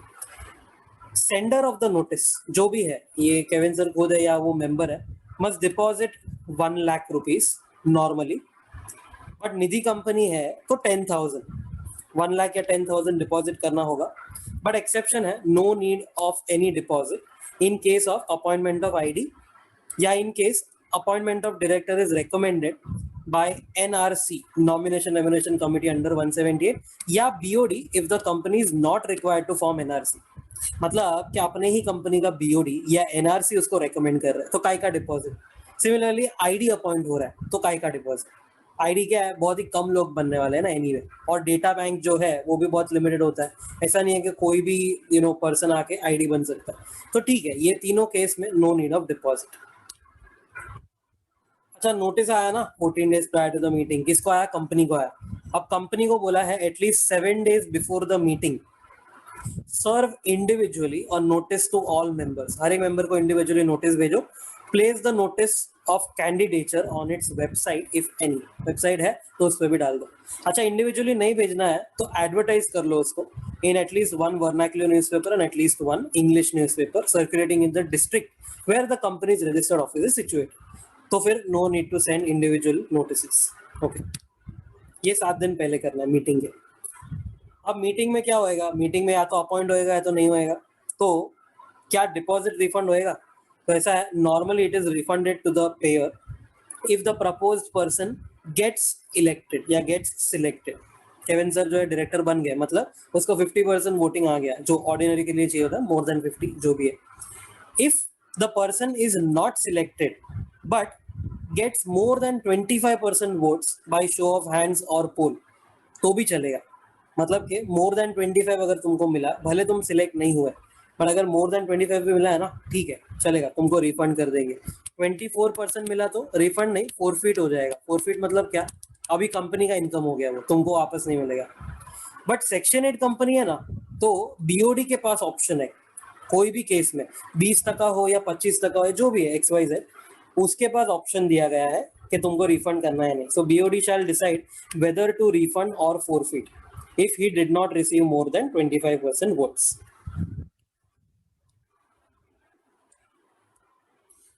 If directors were appointed under 161 subsection 1, 2, 3, 4, मतलब additional, alternate, अपना nominee and casual vacancy director, they are to be appointed as regular directors and follow 160। मतलब ये जो है ना 161 subsection 1, 2, 3, 4, उसमें अलग अलग ways लिखे अपॉइंटमेंट के। अगर उनको समझो एडिशनल, ऑल्टरनेट, ये वो अलग अलग टाइप के कैटेगरी से निकल के रेगुलर डायरेक्टर बनना है तो 160 ही फॉलो करना है। If a person retires bye rotation and is reappointed, अगर कोई रिटायर होकर रीअपॉइंट होता है तो 160 अप्लाई ही नहीं करेगा, no need to follow 160। But a new person is to be appointed in his place, replace हो रहा है, तो फिर हाँ 160 फॉलो करना पड़ेगा। मतलब कि तुमको डिपॉजिट वगैरह देना पड़ेगा 1 लाख का। नो नीड ऑफ डिपॉजिट अगर एनआरसी या बीओडी उसको रिकमेंड कर रहा है तो। ये जो सेक्शन है वो किसको किसको अप्लाई नहीं करेगा। 160 will not apply to a government company in which 100% of paid up share capital is held by CGSG और both, full government company बोलेंगे इसको, and उसका सब्सिडियरी, तो ऐसी 100% गवर्नमेंट कंपनी का सब्सिडियरी, फिर प्राइवेट कंपनी, फिर section 8 company whose AOA provides for election of director by ballot। ऊपर क्या अपन ने पोल और शो ऑफ हैंड्स वगैरह देखा ना, अगर बैलेट से बोला है एओए ने तो फिर ये सेक्शन तुमको अप्लाई नहीं करना है, डायरेक्टली बैलेट बॉक्स से तुम उसका वोटिंग कर लो। बट हाँ, if no default under 137 and 92, वो तो बाय डिफॉल्ट रहेगा। सेक्शन 161, इसमें 4 type, additional director, alternate director, nominee director और कैजुअल वैकेंसी डायरेक्टर। 161 सबसेक्शन 1 बोलता है एडिशनल डायरेक्टर के बारे में। एओए अगर बोलता है, पावर है, तो ही ये सेक्शन अप्लाई करना। So AOA may confer upon the BOD the power to appoint AD. अगर एओए कुछ नहीं बोलता है तो delete this section from your book. AD shall hold office up to next AGM date or the last date when the AGM should have been held, whichever is earlier। तो अगर तुम्हारा AGM delay हो गया फिर भी उसको due date पे छोड़ना पड़ेगा ऑफिस, तो whichever is earlier आएगा। A person who fails to get appointed as a director in a general meeting cannot be appointed as AD। मतलब कि अगर तुम पहले डायरेक्टर बनने के लिए आए थे और फेल हो गए थे, then you can't become additional director। 160 must be followed and he must have a DIN वगैरह, तो सब नॉर्मल डायरेक्टर का जो रिक्वायरमेंट है वही लगेगा। For your information, regular director is appointed at general meeting, but additional director वो है which is appointed between 2 general meetings. तो अर्जेंसी वगैरह का कोई केस रहेगा बीच में तो you can always appoint AD and वो नेक्स्ट जनरल मीटिंग पे निकल जाएगा। For your information, if AOA does not give the power, 161 subsection 1 will not be applicable। फिर 161 subsection 2 alternate director। alternate director के लिए 2 ऑप्शन है। BOD पहली बात तो अपॉइंट करने वाला है, BOD can appoint alternate director if पहला ऑप्शन ऑथराइज्ड बाय एओए और if authorised by resolution in general meeting. तो अगर ये दोनों में से कोई भी एक ऑथराइज करता है बीओडी को तो बीओडी कैन अपॉइंट। अच्छा, एक सिंगल डायरेक्टर नहीं कर सकता अपॉइंट, पूरा बीओडी को करना पड़ेगा। Only when a director is absent for at least 3 months from India who can not become alternate director. तो ऐसा है, अ person who is already a director in that company. Mister A अगर डायरेक्टर है Reliance में तो मिस्टर ए alternate director नहीं बन सकता रिलायंस में। If he is an alternate director for some other director of that company, अगर मिस्टर ए एक ऑल्टरनेट डायरेक्टर है रिलायंस में for let's say mister X, तो अब वो मिस्टर वाई के लिए ऑल्टरनेट डायरेक्टर नहीं बन सकता। मतलब एक कंपनी में अगर तुम डायरेक्टर हो तो ऑल्टरनेट डायरेक्टर नहीं बन पाओगे, एंड वही कंपनी में अगर तुम ऑल्टरनेट डायरेक्टर हो देन अगेन वापस ऑल्टरनेट डायरेक्टर दूसरे के लिए नहीं बन पाओगे। टेन्योर क्या रहेगा, तो जब तक ओरिजिनल डायरेक्टर रहता तब तक, तो till the period permissible to the original director he shall vacate the office when the original director returns to India। इसमें वो एक मॉक वाला क्वेश्चन देख लेने का कि एक दिन के लिए खाली वो आया था कैजुअली फिर वापस चला गया, तो in that case he won't vacate. फिर आएगा एनी अपॉइंटमेंट और reappointment, any automatic appointment reappointment of retiring directors shall apply only to the original director. इसका मतलब ये है कि समझो 152 सबसेक्शन 7 में डीम्ड रीअपॉइंटमेंट हुआ, ये ओरिजिनल डायरेक्टर रिटायर हुआ बाय रोटेशन एंड उसका डीम्ड रीअपॉइंटमेंट हो गया, तो वो डीम्ड रीअपॉइंटमेंट जो है वो ओरिजिनल डायरेक्टर को अप्लाई करेगा। मतलब ऑल्टरनेट डायरेक्टर का तो ऑफिस गया है, अगर करना है तो आप वापस उसको अपॉइंट कर लो। Similarly if original director dies, मतलब वेकेट हो गया उसका ऑफिस, तो office of alternate director will also be vacated. Alternate director भी अगेन ऐसे देखोगे तो नॉर्मल डायरेक्टर जैसे रिक्वायरमेंट्स है, तो डिन होना चाहिए, कंसेंट देना चाहिए DIR 2 में, and company will have to file DIR 12 with the ROC। If original director ID है तो alternate director must also be eligible to be independent director as per 149 section 7। फिर 161 सबसेक्शन 3 आता है नॉमिनी डायरेक्टर। नॉमिनी डायरेक्टर कौन होता है, तो उसको बीओडी ही अपॉइंट करने वाला है। डोंट गेट कंफ्यूज, ऐसा नहीं होता है कि अपना जो लेंडर है वो आके अपॉइंट करेगा, वो सिर्फ नॉमिनेट करता है। तो if AOA empowers the board of directors, again AOA नहीं बोलता है तो ये सेक्शन को डिलीट कर देने का। So if AOA empowers a BOD can appoint a person nominated, a nominee director nominated by an institution as per any provisions of law or agreement। Financial institution वगैरह होता है, तो अगर उसने नॉमिनेट किया एंड अगर बीओडी को लगता है अपॉइंट करना चाहिए तो बीओडी करेगा। मतलब power is with the hands of BOD. Share holders can't interfere here क्योंकि एओए ने पावर दिया बीओडी को। Similarly, nominee director can be nominated by central government or state government by virtue of their shareholding in government company। Government company में इनका at least 51% रहेगा stake, so in that case they can also appoint or rather they can also nominate some person to be a nominee director। अब BOD can't interfere, क्यों? Because ultimately shareholders he appoint करते हैं ना directors को ordinary resolution in general meeting के नाम पे। तो अगर गवर्नमेंट कर रहा है उसको तो हाउ कैन बीओडी इंटरफियर, तो BOD can't interfere in this case. फिर आता है casual vacancy director CVD 161 subsection 4। तो if the office of a director appointed at general meeting is vacated before his tenure expires, उसका tenure खत्म होने के पहले अगर वेकेट हो गया, किसका, ये बहुत इंपॉर्टेंट है, only that director which is appointed at a general meeting, then the vacancy may be filled by BOD at board meeting, which shall subsequently be approved by members in the immediate next general meeting। बहुत सारा चीज एकदम ध्यान से बारीकी से। पहली बात तो जनरल मीटिंग में अपॉइंट हुआ डायरेक्टर सिर्फ वही अगर वेकेट कर जाता है तो CVD हो जाएगा। Then vacancy may be filled, मतलब बीओडी के पास ऑप्शन दिया गया है। ओके, इधर एओए का रिक्वायरमेंट नहीं बोला है, इधर बीओडी को डायरेक्टली 161 सबसेक्शन 4 ने पावर दे दी है। तो बोर्ड मीटिंग में फिल करो, उसके बाद नेक्स्ट जनरल मीटिंग में अप्रूव करवा लो। Follow AOA regulations if any, like let's say time limit. AOA में लिखा रहेगा ना कि कैजुअल वैकेंसी अगर फिल करना है तो 30 दिन के अंदर कर लो, तो वो सब फॉलो करो। So for your info 161 subsection 4 confers the power on BOD and not the AOA. मतलब अगर हम सब डायरेक्टर का देखें ना तो 161 सबसेक्शन 1 जो है एडिशनल डायरेक्टर, उसके लिए एओए का चाहिए पावर। सबसेक्शन 2 जो है ऑल्टरनेट डायरेक्टर, उसके लिए या तो एओए या तो फिर रेजोल्यूशन इन जनरल मीटिंग, तो ही बोर्ड ऑफ डायरेक्टर्स अपॉइंट कर सकता है। फिर थर्ड वाले सबसेक्शन में एओए पावर देना चाहिए तो appoint nominee director, but fourth वाले में 161 सबसेक्शन 4 उसको पावर दे दिया है बीओडी को. ओके, टेनोर क्या रहेगा? तो सेम ओरिजिनल जब तक होता तब तक, up to the date up to which original director would have held the office. What is casual vacancy? तो superb था इसमें cases, death, resignation, removal, disqualification लग गया तो it is casual vacancy. But if office of casual vacancy director is vacated, समझो mister A का vacancy हुआ तो बी आया, अब बी का भी वैकेंसी हुआ तो is it casual vacancy? The answer is no. क्यों? Since director appointed at general meeting must vacate the office, तो ही वो casual vacancy है. CVD किधर अपॉइंट हुआ था? बोर्ड मीटिंग में अपॉइंट हुआ था, फिर जनरल मीटिंग में अप्रूव हुआ था, तो ये बोर्ड मीटिंग में अपॉइंट हुआ था, इसके लिए उसका वैकेंसी कैजुअल वैकेंसी नहीं है. Similarly office of additional director is vacated. Additional director किधर अपॉइंट हुआ था? बिटवीन टू जनरल मीटिंग्स, मतलब ये भी बोर्ड मीटिंग में हुआ था, तो अगेन ये भी कैजुअल वैकेंसी नहीं माना जाएगा. Director appointed at general meeting but did not assume office. Did not assume office मतलब शुरू ही नहीं किया, तो काय का casual vacancy? Since he did not begin, you can't say that he has ended. Simple. क्या टाइम लिमिट है कैजुअल वैकेंसी फिल करने का? तो अगर वुमेन डायरेक्टर इंडिपेंडेंट डायरेक्टर है तो उनके रिस्पेक्टिव सेक्शन में लिखा था ओरिजिनल रूल फॉलो करना है, which will be later of next board meeting और 3 months फ्रॉम वैकेंसी. तो वुमेन एंड इंडिपेंडेंट रहेंगे तो ये फॉलो करो क्योंकि ये दूसरे सेक्शन ने बोला है. Otherwise there is no time limit. अगर एओए बोलता है तो ठीक है वो फॉलो कर लो, otherwise there is no time limit. BOD में fill it if and when needed. If needed मतलब क्या? जरूरत होगी तो ही फिल करेंगे, बिकॉज मे ऑप्शन दिया था.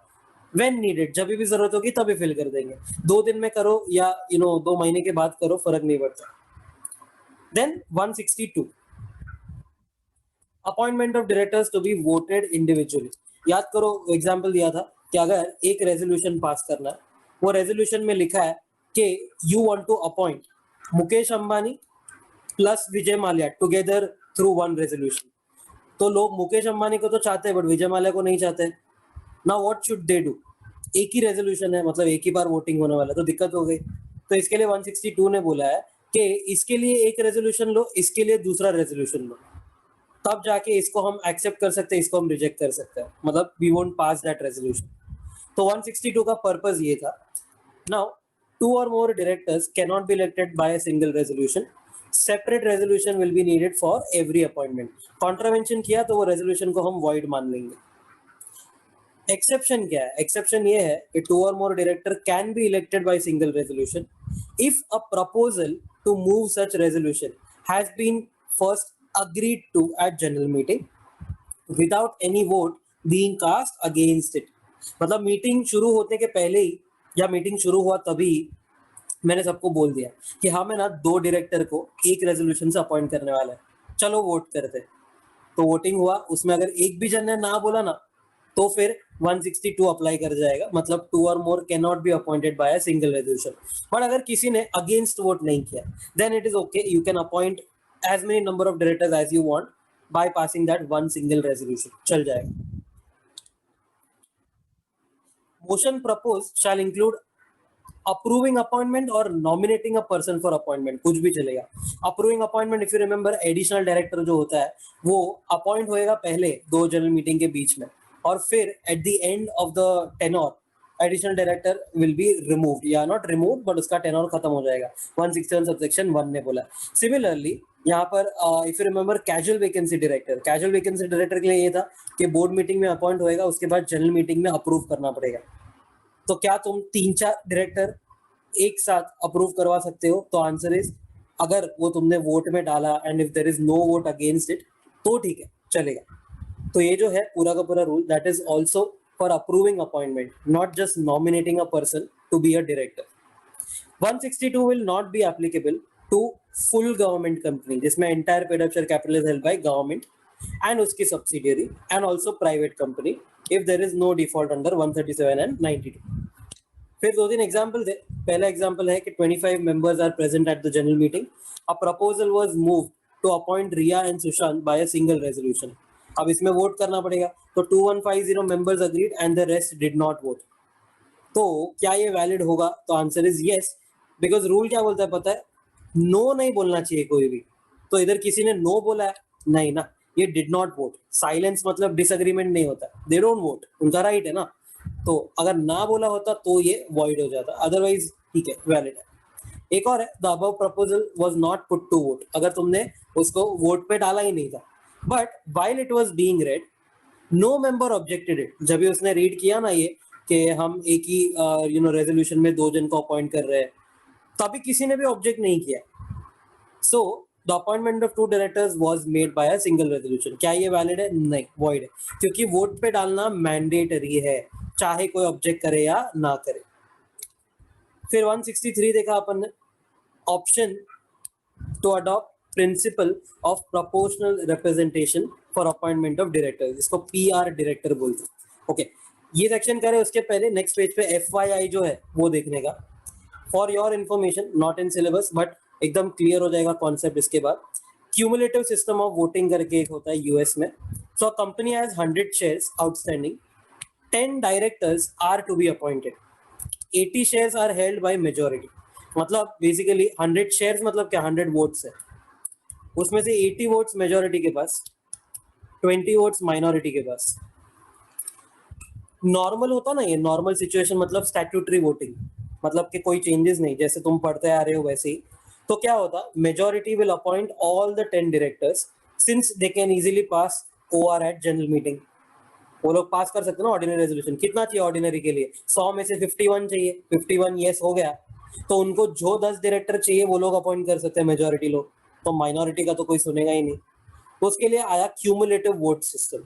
वो क्या बोलता है कि पहले तुम कंबाइन करो सारे votes, total votes is equal to number of shares of minority, मतलब 20 शेयर है, into number of directors to be elected, मतलब इनटू 10 करो, तो 20 इंटू 10 करोगे तो 200 वोट्स आ गए। अब तुमको ऑप्शन दिया है, ये 200 वोट्स तुम इकट्ठा करके कैसे भी वोट करो।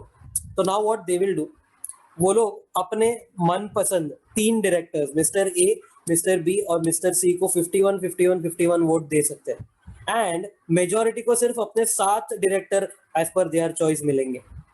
तो पहले मेजॉरिटी 10 के 10 कर रहा था क्योंकि उसके पास 80 वोट थे आउट ऑफ 100, बट नाउ यहाँ पर क्यूमुलेटिव वोटिंग सिस्टम में अच्छा हो गया, माइनॉरिटी के पास 200 वोट क्लब कर दिए गए, एंड वो 200 को कैसे भी यूज कर सकते, तो they can use 51 51 51 and appoint 3 directors of their choice. So it's a good thing, but of course ज्यादातर कंपनीज को अप्लाई नहीं करेगी। सो ये एग्जांपल याद रखना। और अब देखो, तो ऐसा है, the name is option to adopt principle of proportional representation. 163 will override the whole act. 163 follow कर रहे हो तो दूसरा कुछ फॉलो मत करना। AOA must contain provisions for any appointment of director by PR, मतलब AOA बोलना चाहिए, AOA नहीं बोलता है तो गया, पूरा सेक्शन डिलीट कर देने का। In such a way that minority, मतलब less than 50% holders of paid up share capital gets proportional representation on BOD, मतलब BOD पे अपने भी बंदे बैठने चाहिए। बट एक कैच है, AOA needs to provide for appointment of at least 2/3 of total directors by PR, मतलब 1-2 नहीं चलेगा। अगर समझो मेरे कंपनी में 8 डायरेक्टर है तो 8 का 2/3 मतलब के 6 डायरेक्टर मुझे कुछ भी करके बाय PR प्रिंसिपल करना ही पड़ेगा। Okay, mandatory. क्या क्या मेथड ऑफ वोटिंग है, तो मैंने जो तुमको अभी बताया FYI में, that was cumulative voting system. उसके अलावा एक और होता है single transferable vote system. Single transferable vote system, उसमें होता है director is elected if he gets requisite X votes fixed as a quota, मतलब एक डायरेक्टर को समझो अगर 40 वोट मिल गया आउट ऑफ 100, वो 40 वोट मिल गया तो वो बन जाएगा डायरेक्टर। ओके, तो क्या बता, अगर कोई भी कंपनी में समझो 40% वाले माइनॉरिटी, मतलब कि 40 out of 100 shares are held by minority, तो इन दैट केस अगर किसी भी डायरेक्टर को 40 मिल गया तो वो पास हो जाएगा। तो ऐसा होता है सिंगल ट्रांसफरेबल वोट सिस्टम, एक कोटा रहेगा, या फिर क्यूमुलेटिव जो हमने देखा सारे वोट्स इकट्ठा कर दो, और any other way ensuring fair representation to the minority shareholders on BOD। तो कोई भी वे हो सकता है, ये तो खाली एग्जाम्पल्स लिखे हैं, कोई भी टाइप का आप सूत्र निकालो, कोई भी टाइप का आप वे निकालो जिससे माइनॉरिटी को रिप्रेजेंटेशन मिल सकता है। Such appointments will be made once in 3 years, मतलब एवरी ईयर नहीं करना है, वंस इन 3 years करना।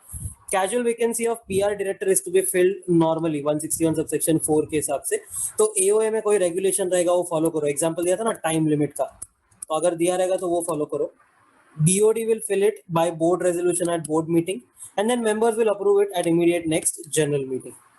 ये पूरा सेक्शन 163 सबसेक्शन 163 का पूरा सबसेक्शन 1 2 3 4 नहीं लिखा है मैंने, पूरा का पूरा सेक्शन जो है it is not applicable to government company जिसमें 100% paid up share capital is held by government and उसकी subsidiary if there is no default 137 and 92 में।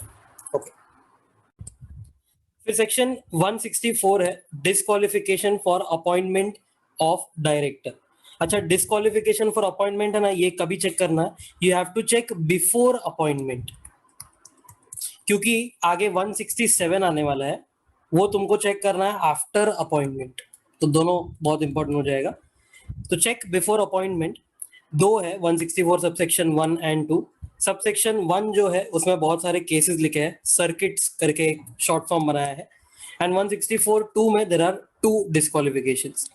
164 सबसेक्शन 1 तो सी से आएगा, calls on shares are unpaid and 6 months have elapsed from the due date, मतलब 6 महीने तक calls नहीं भरे तुमने। यू अनसाउंड माइंड, बावला पागल हो गया है, declared by a court. R से आएगा, convicted of offence dealing with RPT related party transaction under 188 in last 5 years। फिर सी से आएगा, कन्विक्टेड ऑफ एन ऑफेंस चाहे मॉरल टर्पिट्यूड हो या ना हो and sentenced to imprisonment of at least 6 months and 5 years have not elapsed from expiry of sentence।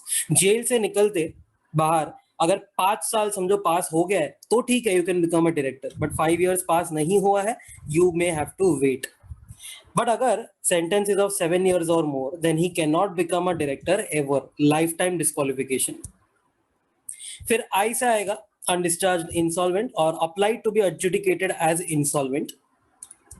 उसके बाद टी आएगा, ऑर्डर ऑफ ट्रिब्यूनल और court disqualifying him to be a director. कभी कभार कोई कोर्ट या ट्रिब्यूनल ने उसको डिस्क्वालिफाई कर दिया रहेगा, तो S1 से आएगा, सेक्शन 152 सबसेक्शन 3 का वायोलेशन, मतलब कि डिन नहीं है, एंड S2 आएगा, section 165 subsection 1 violation which is maximum number of directorships. तो 20 कंपनी या 10 पब्लिक कंपनी का जो रूल था उसके ऊपर अगर जा रहा है तो भी he can't become a director. ये था 164 सबसेक्शन 1। 164 सबसेक्शन 2 है, he is or has been a director of a company which has committed defaults. किसमें?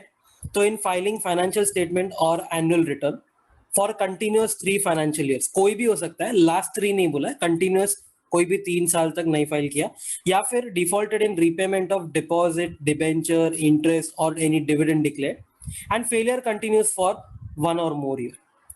तो ये था 164 सबसेक्शन 2 के जोलर कंपनी में डायरेक्टर हो then you are disqualified for being director in any other company. फिर आता है 164 सबसेक्शन 2 के लिए एक पॉइंट है, such disqualified person can not be reappointed in a defaulting company and can not be appointed in any other company.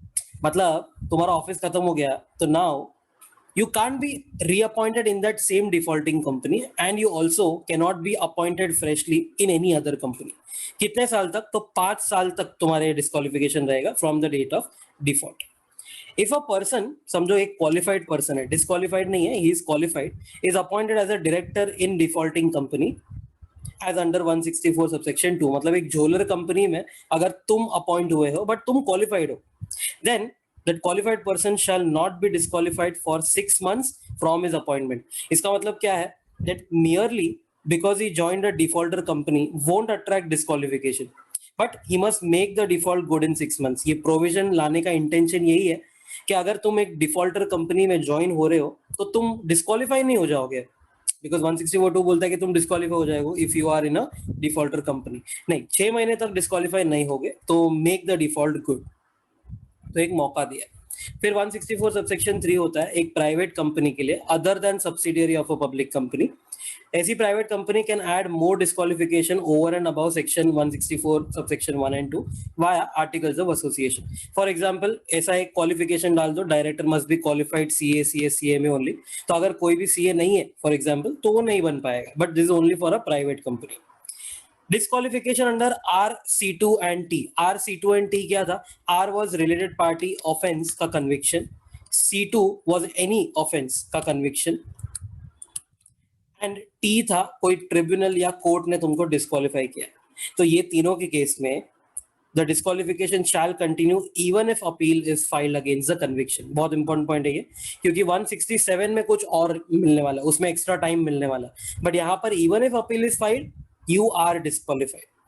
और 164 subsection 2 जो है सेकेंड वाला part is not applicable to government company if there is no default under 137 and 92. एक और है जो दूसरे chapter का है, disqualification under 217 subsection 6. Director of a company under investigation convicted for an offence under 217 shall vacate the office and be disqualified from holding any office in any other company or in that company also. मतलब अगर कोई investigating authority ने समझो investigation शुरू किया वो company पे and ऐसा ऑफेंस के लिए समझो ही वाज कन्विक्टेड, तो वो ऑफिस तो छोड़ ही देगा, वेकेट तो करना ही पड़ेगा एज पर 167, साथ साथ डिस्क्वालीफाई भी हो जाएगा from being a director in any other company. तो 164 और 167 दोनों इसको लग जाएगा. उसके बाद था 165 मैक्सिमम नंबर ऑफ डायरेक्टरशिप्स. ये बहुत इंपॉर्टेंट हो जाएगा क्योंकि इसमें कभी कभार न्यूमेरिकल आ सकता है, तुमको गेस करना पड़ेगा कि 20 हो रहा है, 10 हो रहा है वगैरह. So maximum number of directorships including alternate directorship. ये लिखा तो सिर्फ इतना ही है कि including alternate, but it includes every other type of directorship. तो not just alternate and normal, but सारे ही इसमें आ जाएंगे. तो at a particular time at the same time maximum company 20 हो सकती है जिसमें तुम डायरेक्टर हो सकते हो. Exclude dormant and section 8 company, मतलब ये दोनों को गिनो ही मत. अगर 50 सेक्शन 8 कंपनी में हो तो भी चल जाएगा, नो प्रॉब्लम. बट ये जो सेक्शन 8 कंपनी है इसको कभी एक्सक्लूड करोगे, यहाँ पर लिखा है exclude directorship in section 8 company only if it has not defaulted under 137 and 92. तो ये एक्सक्लूडिंग डॉर्मेंट एंड सेक्शन 8 जितना भी कंपनीज में तुम डायरेक्टर हो तो 20 का लिमिट रहेगा max. Out of that 20 public company and a private company which is holding और subsidiary of a public company, इसका लिमिट रहेगा मैक्सिमम 10. ओके, एग्जांपल अपन ने पढ़ा था कि मिस्टर ए जो है वो डायरेक्टर है 4 पब्लिक में 2 लिस्टेड में, स्मॉल शेयरहोल्डर डायरेक्टर है 2 पब्लिक कंपनी लिस्टेड में. इसमें रूल याद है ना कि दोनों कंपीटिंग में नहीं होने चाहिए. अगर ये एसबीआई है और ये टाटा है तो चल जाएगा, नो प्रॉब्लम.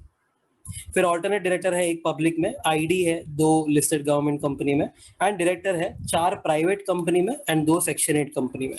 ओके, तो अपने को क्या क्या लिमिट देखना है. तो पहले तो 20 के लिमिट के लिए हम सब काउंट करेंगे एक्सेप्ट दिस पार्ट, सेक्शन 8 वाले को काउंट मत करो. ओके, तो that is well within 20, no problem.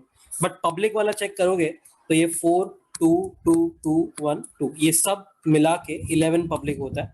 So it is a violation. Violation के लिए ये सेक्शन ने बोला है 5000 पर डे लगेगा after the first day of violation. क्या कोई कंपनी के मेंबर्स मेरा लिमिट जो 20 का है वो कम करवा सकता है? हाँ, by passing special resolution. So members of a company may specify lesser number of companies in which its director may act as a director by passing special resolution. कुछ नहीं तो फिर तुम वो कंपनी को क्विट कर दो, बच जाओगे. 166 ड्यूटीज ऑफ अ डायरेक्टर. तो ड्यूटीज ऑफ अ डायरेक्टर बहुत इजी है, ज्यादा कुछ है नहीं इसमें. Act in accordance with AOA, exercise duties with care, diligence and skill, don't involve in situations with direct और इनडायरेक्ट इंटरेस्ट और कॉन्फ्लिक्ट. वो एग्जांपल दिया ना तुमको, विजय माल्या अगर समझो कोई कंपनी में डायरेक्टर है एंड वो कंपनी अक्वायर कर रही है उसके ही बेटे की कंपनी, सिद्धार्थ माल्या की कंपनी अक्वायर कर रही है, so that's having interest directly और इनडायरेक्टली. तो ऐसे कोई सिचुएशन में इन्वॉल्व मत करना. Don't participate in those meetings जहां पर ऐसा सब हो रहा है.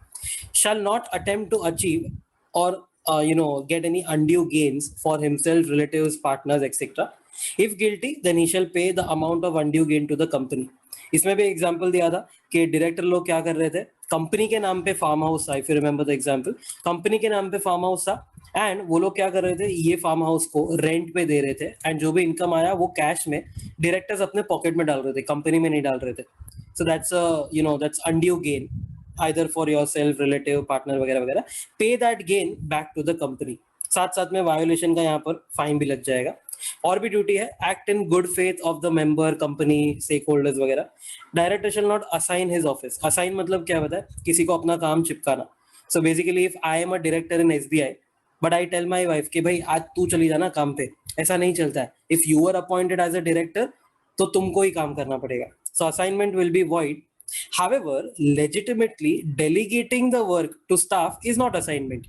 मतलब मैं delegate कर सकता हूँ, मेरा काम जो था let's say I am I am reporting directly to shareholders, ठीक है, कोई तो भी काम था मेरा, मुझे लगता है कि मेरा स्टाफ ये कर सकता है, तो I can delegate work, of course boss का तो वही काम होता है, but you can't get a separate boss all together, तो delegating will not be assignment, मतलब कि ये वैलिड है, चलेगा। वायोलेटिंग दिस सेक्शन तो fine minimum 1 lakh, maximum 5 lakh. फिर आता है 167 vacation of office of the director. Vacation कभी चेक करना है? आफ्टर अपॉइंटमेंट, मतलब now you are a director, अब तुमको ऑफिस छोड़ना पड़ेगा, दैट इज वेकेशन। तो इसका शॉर्ट फॉर्म है डेड CS, तो डी से आएगा इंकर्स डिस्क्वालिफिकेशन अंडर 164, बट इसमें एक एक्सेप्शन है, but if disqualification under 164 subsection 2 then he shall vacate all companies except the company in default. जो ज्वेलर कंपनी है ना, जिसने फाइलिंग नहीं किया था या डिफॉल्ट किया था वो डेट वगैरह पेमेंट्स में, वो कंपनी में वो रहेगा, अपार्ट फ्रॉम दैट बाकी सारी कंपनीज में वो वेकेट हो जाएगा। तो उसको एक चांस दिया है कि make the default good. Okay, ये था डी। उसके बाद आएगा ई, तो he was appointed as a director only by the virtue of his holding or him holding an employment or office in its holding subsidiary associate but now ceases to hold that employment or office। मतलब तुम मेरी subsidiary में employ थे, मैंने वही virtue पे तुमको director बनाया था, but now you are not an employ, तो डायरेक्टरशिप भी तुमको छोड़ना पड़ेगा। This was E. फिर आएगा ए, तो absent from all board meetings held during 12 months with or without seeking the leave of BOD। Continuous 12 महीने अगर तुम मीटिंग में नहीं आए तो यू आर डिस्क्वालिफाइड। फिर आएगा D, disqualified by order of court और ट्रिब्यूनल। फिर आएगा C, convicted for an offence, चाहे मॉरल टर्पिट्यूड हो या ना हो, with jail of at least 6 months। एक और सी है, कमिटेड ऑफेंस अंडर 217, वो इन्वेस्टिगेशन वाला पॉइंट जो अपन ने 164 में देखा था, सेम। एंड एस से आएगा section 184 violation. Okay, what is section 184 violation? Next chapter का पार्ट है ये। entering into contracts or arrangement in which he is directly or indirectly interested by violating 184, and also if he fails to disclose the above interest। इधर एक exception है दोनों point में, disqualified by court, tribunal या फिर convicted for any offence जिसमें jail 6 महीने का हुआ हो, तो उसमें मैंने बोला ना अपील करने का चांस वगैरह मिलता है। So no disqualification for 30 days from the date of order of court और ट्रिब्यूनल। क्यों? क्योंकि 30 days तुमको दिया है, शायद तुमको अपील वगैरह करना होगा तो। अच्छा, अपील कर लिया एंड समझो मैंने अपील किया है छोटे कोर्ट में, लेट्स से डिस्ट्रिक्ट कोर्ट में, ठीक है। अब डिस्ट्रिक्ट कोर्ट ने बोला कि I am disqualified, I may have to go to high court. तो यहाँ पर डिस्ट्रिक्ट कोर्ट का अपील का ऑर्डर आया ना, या अपील डिस्पोज हुआ ना, वहां से 7 days मुझे और मिलता है। तो नेक्स्ट पॉइंट वही बोलता है, no disqualification for 7 days from disposal of appeal और petition filed against the above order. अच्छा, इसके बाद भी समझो हाई कोर्ट ने भी बोला I am disqualified, I want to go to the supreme court, तो वापस मुझे 7 दिन मिलेंगे, मतलब फर्दर अपील या नॉर्मल अपील सब काउंट होने वाला है। तो अगेन 7 days मुझे मिलेगा, 7 days तक आई एम नॉट डिस्क्वालिफाइड, तो I may make an appeal within 7 days। फिर वापस देखते हैं क्या कंक्लूजन आता है। अल्टीमेटली सुप्रीम कोर्ट तो फाइनल जजमेंट देने ही वाला है। ओके, फिर आता है एक और पॉइंट, ऐसा नहीं है कि सिर्फ 167 फॉलो करना है, director may have to vacate as per other provisions also if wherever mentioned. Contravention है इम्प्रिजनमेंट अप टू 1 year और फाइन 1 lakh to 5 lakh और both. What if all directors vacate? समझो सब लोग पागल हो गए या सब लोग को कुछ ना कुछ डिस्क्वालिफिकेशन लग गया, तो क्या? तो द प्रमोटर और central government in its absence, promoter के एब्सेंस में सेंट्रल गवर्नमेंट क्या करेंगे? They shall appoint required number of directors who shall hold office until directors are appointed at general meeting। Basically सारे डायरेक्टर्स की vacancy fulfil करने के लिए या तो प्रमोटर, या प्रमोटर नहीं है समझो उसके एब्सेंस में CG, वो अपॉइंट करेगा वो डायरेक्टर्स जो सिर्फ जनरल मीटिंग तक होल्ड करेंगे ऑफिस, एंड जनरल मीटिंग में फिर फ्रेश डायरेक्टर्स अपॉइंट हो गया। ओके, फॉर योर इन्फॉर्मेशन ये अपन ने पहले देखा, 164 will apply before appointment, 167 will apply when he is already a director. उसके बाद 168 रेजिग्नेशन ऑफ अ डायरेक्टर। अगर किसी डायरेक्टर को रिजाइन करना होता है तो एक हिडन रूल है यहाँ पर, किसी का परमिशन का जरूरत नहीं होता है, permission is not needed because he is a professional. ऐसा है कि resigning director will have to resign by sending a written notice to the company. Company shall मतलब मैंडेटरी है, company shall within 30 days from receipt of notice intimate ROC DIR 12 के through and also place it on website if any, website होगा तो उसको place कर दो कि ये डायरेक्टर को रिजाइन करना, उसका नोटिस आया। Also place the fact of resignation in the board report laid down at immediately next general meeting, ताकि shareholders को भी पता चल जाए. रिजाइनिंग डायरेक्टर जो है ना उसको बोला है मे, अब ये ऑप्शनल है, ठीक है. तो ऊपर कंपनी का पॉइंट में शैल था, यहाँ पर मे है. May forward the copy of resignation plus detailed reasons within 30 days from the date of resignation in form DIR 11 to the ROC. But ये मैंडेटरी नहीं रहा, अब ये ऑप्शनल है. लास्ट ईयर तक ये मैंडेटरी था, अब ये ऑप्शनल है. ऑल्सो यहाँ पर लिखा 30 days from the date of resignation. तो क्या है डेट ऑफ रेजिग्नेशन? तो effective date of resignation will be later of date of receipt of notice by the company or date specified in the notice by the director. मतलब company को notice आया समझो 1 अप्रैल 20 को, but director ने वो notice में क्या लिखा है पता है? My last day will be 30th April 20. तो whichever is later 30th April 20, यहां से फिर वो 30 दिन के अंदर DIR 11 दे देगा. ओके. अच्छा, रिजाइन कर दिया तो क्या पापों का प्रायश्चित हो गया? नहीं. Director is liable for resignation और rather liable after resignation for offenses during his term. जो तुमने पाप किए थे while you were a director वो तो रहेंगे. What if all directors resign? तो सेम, प्रमोटर नहीं तो CG अपॉइंट कर लेगा. टू प्रैक्टिकल डिफिकल्टीज, एक अच्छा है और एक बकवास है क्योंकि ये नो लॉन्गर रेलेवेंट है. तो पहला है who signs DIR 12 when all directors resign and new directors are not yet appointed. ये ऊपर बोला ना 30 दिन from receipt of notice company will have to file DIR 12. तो कंपनी मतलब क्या, उसका कोई डायरेक्टर करना चाहिए ना साइन. तो कौन करेगा? When all directors have resigned. तो ROC can allow one of those resign directors to sign it. मतलब ROC किसी एक को अलाउ कर देगा. सेकेंड है DIR 11 के नाम का, but DIR 11 is not mandatory. तो ये वाला थोड़ा रिडंडेंट हो जाएगा, बट फिर भी देख लो. Company file DIR 12 and now it's foreign director who resign wants to file DIR 11. तो कंपनी ने एक बार DIR 12 फाइल कर दिया ना, तो अब वो डायरेक्टर रहा ही नहीं है. तो how can he sign as a director after that? तो लिखा है he can authorise practicing chartered accountant, company secretary or cost accountant or any resident director to sign on his behalf. Okay. फिर 169 है removal of directors. दो तरीके हैं director को remove करने का, एक बाय शेयर होल्डर्स अंडर 169, एक बाय NCLT 242. ये ऑपरेशन एंड मिसमैनेजमेंट वाले चैप्टर में अपन ने पढ़ा था. बाय शेयर होल्डर्स वाला अपन इधर पढ़ेंगे. तो सेक्शन 169 क्या बोलता है कि तुम मतलब शेयर होल्डर्स कैसे निकाल सकते हो डायरेक्टर को. तो director can be removed by passing ordinary resolution normally या passing special resolution if he is independent director appointed for the second term. क्योंकि एक इंडिपेंडेंट डायरेक्टर को सेकंड टर्म के लिए अपॉइंट करना है, तो 149 सबसेक्शन 10 एंड 11 में लिखा था कि SR was needed to appoint him. इसके लिए SR is needed to remove him. Exception है, the following can not be removed by share holders. दो लोग हैं, एक director appointed under 242 by NCLT, उसको NCLT ही निकाल सकता है, and directors appointed by PR principal under 163. वो क्यूमुलेटिव वोटिंग वगैरह अपन ने जो देखा उसमें ऐसा लिखा था कि 2/3 of the directors can be appointed using, और rather they must be appointed by using PR principal if the company is adopting for that. तो AOA ने बोलना चाहिए. अच्छा, अगर ऐसे डायरेक्टर्स जो 2/3 माइनॉरिटी वालों के चॉइस से आए होंगे, उनको अगर यहाँ पर अलाउ किया होता ना रिमूव करना, तो 163 में माइनॉरिटी उसको अपॉइंट करता, 169 में मेजॉरिटी उसको रिमूव कर देता. तो दैट इज द पर्पस के PR वाले लोगों को, जो माइनॉरिटी वाले थे, उनके लिए स्पेशल यहाँ पर एक्सेप्शन डाल दिया कि those directors can't be removed. अच्छा, PR में भी 2/3 है ना, तो बाकी का 1/3 का क्या, तो वो लोग कर सकते हैं, मतलब दे कैन बी रिमूव. तो for example, a company opted for PR principal under 163 and appointed 2/3 of the BOD using PR principle, वो क्यूमुलेटिव वोटिंग या सिंगल ट्रांसफरेबल वोट वगैरह.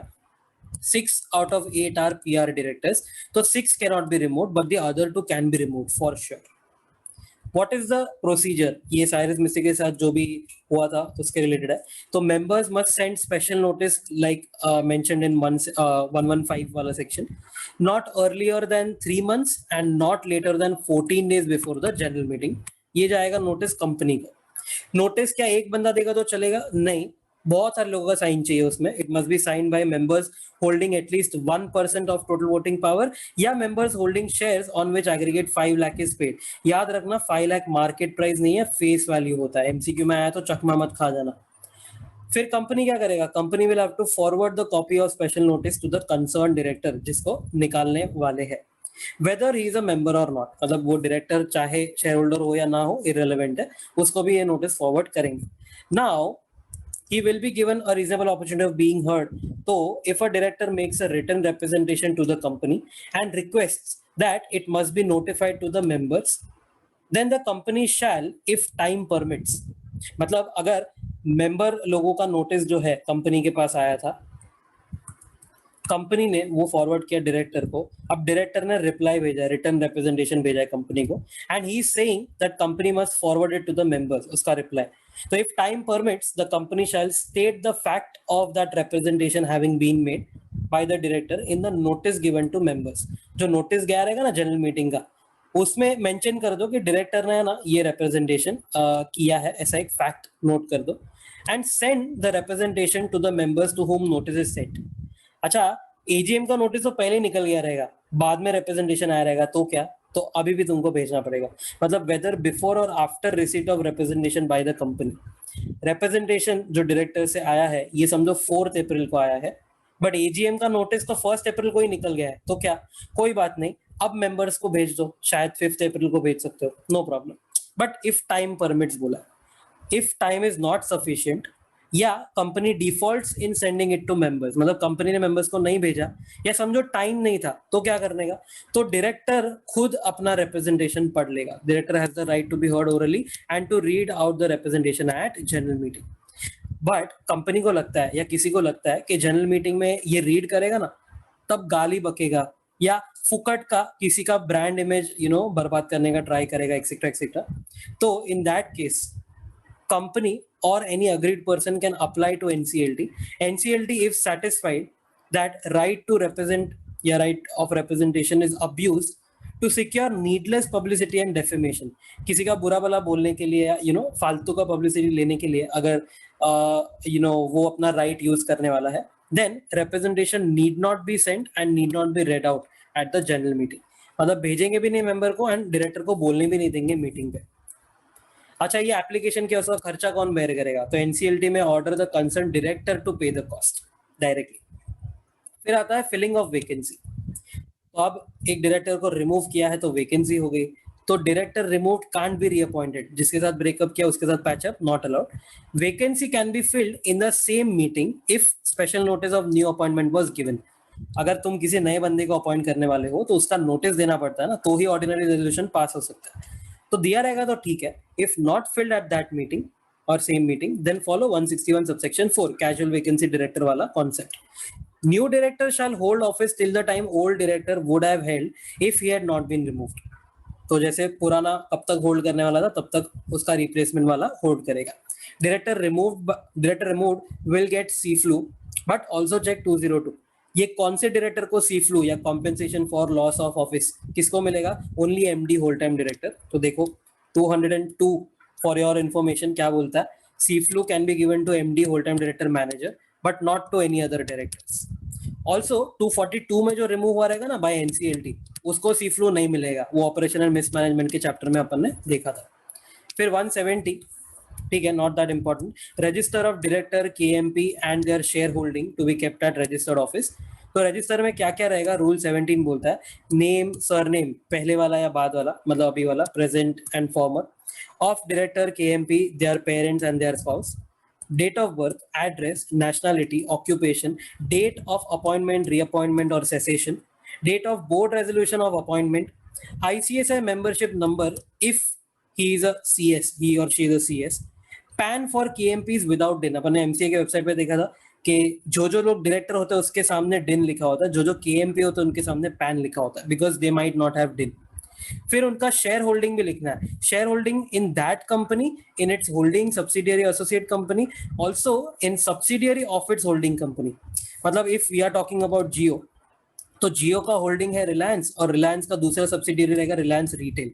तो रिलायंस रिटेल में भी अगर जियो के कोई डायरेक्टर का होल्डिंग है तो वो भी तुमको यहाँ पर मेंशन करना पड़ेगा जियो के रजिस्टर ऑफ डायरेक्टर में. एक और कंप्लायंस यहाँ पर लिख दिया है, company will have to file form DIR 12, ये रूल 18 ने बोला है, within 30 days from appointment of director या KMP और 30 days from changes with respect to director और KMP. तो अपॉइंटमेंट, रिमूवल, रेजिग्नेशन जो भी है सब ये DIR 12 के हिसाब से जाएगा, 30 डेज का टाइम है. Section 170 and as well as नीचे वाला 171 will not apply to a full government company 100% hold by government if there is no default in filing financial statement or annual return. 137 and 92 में default नहीं चाहिए. 171 members right to inspect the register. Members right to inspect the register कौन सा register? तो 170 में जो maintain किया ना director and KMP का register वो. Register shall be open to inspection at every AGM. Also during business hours at its registered office. And members can request for copies. Company will have to provide the copies in 30 days free of cost. अच्छा, अगर यहाँ पर inspection करने नहीं दिया company ने या यहाँ पर कॉपीज नहीं दिए तो क्या करने का? तो if refuse members can apply to ROC and ROC can order immediate inspection and supply of copies. Section 172, last of this chapter, fine for violation of section 149 to 171 if no specific penalty is mentioned. अभी example देख लिया 170 and 171 में कोई भी penalty नहीं लिखी है, वैसे बहुत सारे सेक्शन होंगे, तो उसके लिए फाइन 50,000 से लेके 5 लाख तक का होगा.